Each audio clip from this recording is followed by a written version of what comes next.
Hi, Edgewater Alliance Church. Thank you for watching this brief video update on sabbaticals. You might be like, why are we talking about sabbatical? Well, your governing board passed guidelines for sabbaticals. I want to share 2 paragraphs from those guidelines with you and then share a few extra thoughts. Here it is. The Hebrew word for Sabbath means rest, and from it we derive the word sabbatical. A sabbatical is an intentional time away from regular duties and responsibilities to, quote, rest. Many organizations, both religious and secular, have discovered and utilized the practice of providing rest for their leaders to recharge, refresh, and reinvigorate their relationships, perspectives, knowledge, wisdom, and in general, their lives.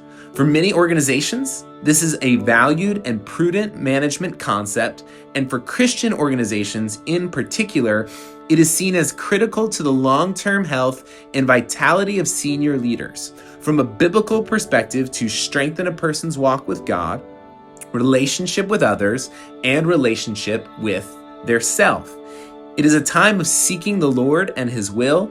It is not a, quote, paid vacation. The benefits of Christian ministry sabbaticals accrue to both the leader and the church community.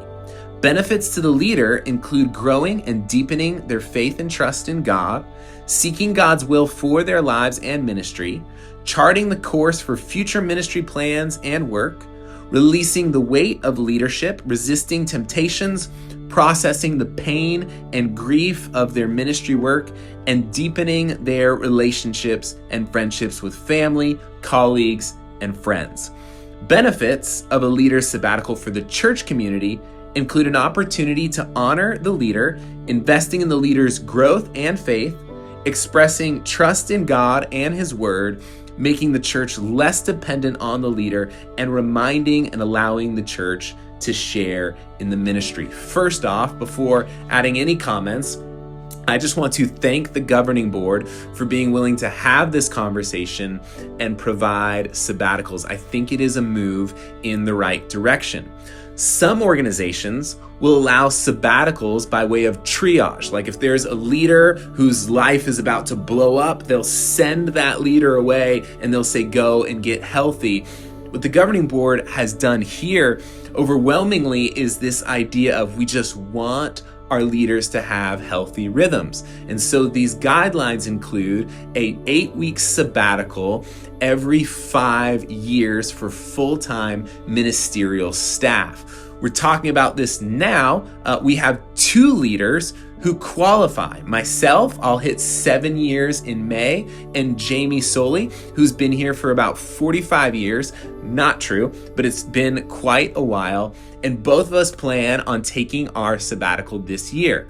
Mine is scheduled to start March 13th and go through about mid-May, and Jamie Soley's is scheduled to start in August. So we wanted to give you a heads up, not only that it's coming, but in addition to that, why it's coming. And I think this is something that we should celebrate as a church, that we are valuing health.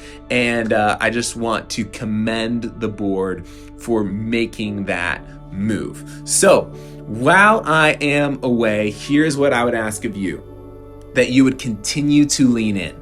Continue to lean into your faith, continue to lean into this community. This community is so much bigger than one pastor and his sermons. But on a side note, I did make a joke to the governing board saying, I hope you guys will want me back after the preaching schedule that I set in place in my absence. So please lean in.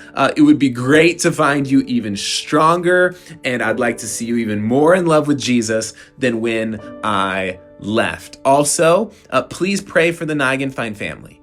Please pray that this is all that it should be for us.